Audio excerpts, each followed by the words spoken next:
আসসালামু আলাইকুম রহমতুল্লাহি ওবরকাতুহু। তো কালকে কোনো ভিডিও দিতে পারিনি, কালকে সারাদিন ব্যস্ত ছিলাম। কারণ আমার মায়ের যে খানদানের গোষ্ঠী আছে সব এসেছে আমার মাকে দেখার জন্য, একের পর এক একের পর এক। আমার বিবাহের 30 বছরের মধ্যে কেউ আসেনি। যখনই শুনেছে তাদের মেয়েরা আমার ঘরে অসুস্থ হয়ে গেছে, সবাই যেখান থেকে পারছে চলে আসতেছে আর আসতেছে, আর কোনো হিদিস নাই। তো গাইস চলেন, আজকে আর কি করব, মেহমান আসলে আর কি করার, কিছু করার নাই। মেহমান হচ্ছে রহমত। তো এই যে দেখতে পাচ্ছেন, এগুলো হচ্ছে রান্নাবান্নার কিছু ভিডিও। তো রান্নাবান্না যা করলাম সেগুলো সকাল থেকে রান্নাবান্না করতেছি, যেহেতু আজকে শুক্রবার, কেউ আসবে, কেউ একটু দুপুরবেলা চলে আসবে, খাওয়া দাওয়া না করে দেওয়া যায় না। আর এখানে হচ্ছে মরিচ টালছি, অনেকে ভর্তা খাইতে চাইছে। তো ভর্তা খাইতে হলে তো লাল লাল মরিচের প্রয়োজন হয়, ঝাল ঝাল মরিচ, কারেন্ট মরিচ। এই মরিচ দিয়ে যখন আমি ভর্তা বানাইলাম, খাওয়ার পরে যে কী অবস্থা, সেই অবস্থাটার কথাটা শোনার জন্য আপনারা অপেক্ষায় থাকেন। লাস্টে আমি অবস্থাটার বিবরণ আপনাদেরকে জানাবো ইনশাল্লাহ। তো এইরকম কারেন্ট মরিচ দিয়ে কারা কারা ভর্তা তৈরি করেন আমাকে একটু জানাবেন। কি মজা, কি মজা! এই মরিচগুলো খালি খালি খেতে পারবেন, কোনো সমস্যা নেই। তারপরে দেখেন, কালিজিরার ভর্তা বানানোর জন্য আমি এইখানে রসুন নিয়ে নিছি। রসুনগুলোকে টাইলা টাইলা টাইলা টাইলা সুন্দর করে রেডি করে রাখছি। তারপরে নিয়ে নিছি এইখানে চাল কুমড়ার পাতার ভর্তা। এই চাল কুমড়ার পাতার ভর্তা বানাবো, সেটার সাথে কাঁচামরিচ, রসুন, পেঁয়াজ সব কিছু দিয়ে সিদ্ধ করা হয়েছে। আবার খোলায় একটু টালা হয়েছে, আমরা বলি খোলায় টালে। তো আমরা একটু খোলায় টালছি, খোলায় টাইলা টাইলা টাইলা টাইলা প্রসেসিং করছি। এখন এটারে বাটাবাটি বাটাবাটি করে একটা ভর্তা তৈরি করব। হয়ে যাবে হচ্ছে আমার আজকের চাল কুমড়া পাতার ভর্তা। তো এখন ভর্তার আইটেমে তো শুধু মরিচ লাগে। এই যে দেখতে পাচ্ছেন যে কারেন্ট মরিচ, এই কারেন্ট মরিচ দিয়া, কারেন্ট যাতে শর্ট করে এরকম শর্টওয়ালা মরিচ দিয়া ভর্তাগুলো তৈরি করা হয়েছে। তো যারা যারা নাকি এইরকম লাল লাল মরিচ ভাঙাতে চান তরকারির জন্য, তারা এইরকম লাল লাল মরিচ ভাঙায়া তরকারি খাবেন, দেখবেন আত্মা শান্তি, মন শান্তি, সব কিছু শান্তি। ঝগড়াঝাটি যেখানেই থাকুক সব কিছু মিটে যাবে, যদি খালি একটুখানি এইরকম তরকারির মরিচ দিয়ে, এরকম মরিচ দিয়া তরকারি দিয়ে ভাত খাওয়াইতে পারেন। এই মরিচ দিয়ে দেখেন যে কালা কালা কালা কালা কালিজিরা, এই কালিজিরা টানলাম, কালিজিরা টাইলা আবার ভর্তা বানাইলাম। ভর্তার প্রসেসিং করে করে করে করে করে করে শেষ করলাম। তো কালিজিরার পরে চিন্তা করলাম যে আর একটু কী করা যায়।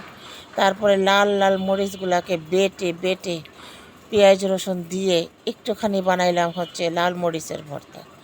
তারপরে তৈরি করে ফেললাম হচ্ছে কি শুটকির ভর্তা।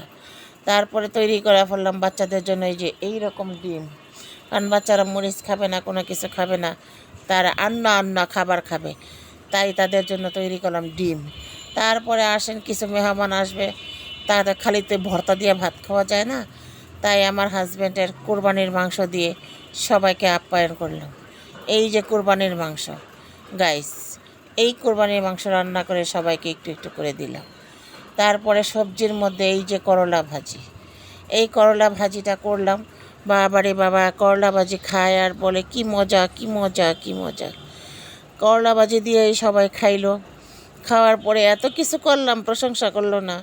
করলা ভাজি খাইয়া, করলা হয়েছে তিতা, তিতা খাইয়া বলে যে অনেক মজা হয়েছে। বেশ ভালো, অসংখ্য ধন্যবাদ গাইস সমস্ত মেহমানদেরকে করলা ভাজি শুভেচ্ছা। তো এইরকম করে করলা ভাজি করলাম। তো কারা কারা আমার মতো ভর্তা, করলা ভাজি, শুটকির ভর্তা, কালিজিরার ভর্তা দিয়া দিয়ে এরকম মেহমান আপ্যায়ন করেন, অবশ্যই কমেন্ট বক্সে জানিয়ে যাবেন। তারপরে দেখেন আমি কুটা বাছা শুরু করলাম। আমি তো কুটা বাছা করতে করতে আমার কোমরটা ধরেই গেল, পায়ের অবস্থা খারাপ, পানি নেমে গেছে পায়ে। এইরকমভাবে করলাগুলো কাটলাম, কেটে কেটে কেটে কেটে কেটে কেটে তারপরে আমি হচ্ছে এই করলাগুলোকে সুন্দর করে ভাজি করে সবার পাতে পাতে দিয়ে দিলাম। সবাই করলা ভাজি দিয়ে ভাত খাইতে স্টার্ট করলো। তবে দেখেন করলা ভাজির সবুজ সবুজ যে কালারটা, এই কালারটা আনতে হইলে টাটকা জালে করলা ভাজি করতে হয়। এইখানে দেখতে পাচ্ছেন কি জানেন গাইস, এইটা হচ্ছে ডাটা।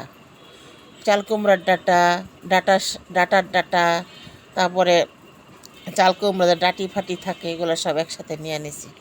এইটা দিয়ে আবার চিংড়ি মাছ দিয়ে একটা সবজি করে ফেলছি। তারপরে দেখেন গাইস, কিছু মেহমানে ছোট্ট ছোট্ট বাচ্চারা আছে, দেখেন কেমন লাফালাফি করতেছে কোন। আমার মাথাটা নষ্ট করে ফেলেছে ঘর টর দিয়া। একদিকে আনন্দও লাগছে, আবার মাথাটাও নষ্ট হয়ে গেছে। আরেকদিকে হচ্ছে পায়ের যন্ত্রণা। সব কিছু মিলাইয়া আমার এই নাতির নাচটা আমার খুব ভালো লাগছে। যখন উরুম ভুরুম নাচানাচি শুরু করতেছিল, মনে করলাম পোলা মাইয়া থাকলে নাতিপুতি হইলে এমনই আনন্দ। ভালোই লাগলো, দৌড়াইতেছিল নাতিগুলো আমার, বেশ সুন্দর। একবার আসতেছিল, একবার যাইতেছিল। তো গাইস, আমার নাতিদের জন্য দোয়া করবেন। আর এই যে পিচ্ছি নাতিনটা দেখতে পাচ্ছেন, এইটার জন্য দোয়া করবেন যাতে ভালো একটা বর পায় বলো হলে। আর এই যে কালো প্যানারা দেখতে পাচ্ছেন, এইটা হচ্ছে আমার ভাইয়ের ভাতিজা। এরা যে কি দুষ্ট, বিশ্বের দুষ্ট। এর আগের বার বাড়ি ঘর আমার একেবারে মানে অবস্থা খারাপ করে থিয়ে গেছিল এই ভাতিজা। আজকে ওর বাবা টাইট দিছে যে ফুপুর বাসায় গেলে চুপ থাকবি, নতবা তোকে নিব না। এখন আমার ভাইটা চুপ। সব শেষে হচ্ছে লাল মরিচের শুভেচ্ছা। গাইস, আপনাদের সবাইকে লাল মরিচের দাওয়াত। এই লাল মরিচের শুভেচ্ছা যারা যারা পাবেন, সবাইকে লাল মরিচের শুভেচ্ছা দেওয়া হলো। তো যারা এরকম বস্তা ভরা লাল মরিচ খাইতে চান, চলে আসবেন হচ্ছে লাল মরিচের বাজারে। আইসা বলবেন কারেন্ট মরিচ দেন, ঠান্ডা মরিচ দেন, ভর্তা বানাবেন আর খাবেন। তা আমার আজকের এই যে আয়োজনের ভিডিওটুকু যার যার কাছে ভালো লাগবে, অবশ্যই সাবস্ক্রাইব করে কমেন্ট করে আমাকে আপনার মন্তব্য জানাবেন। আসসালামু আলাইকুম ওয়া রাহমাতুল্লাহ।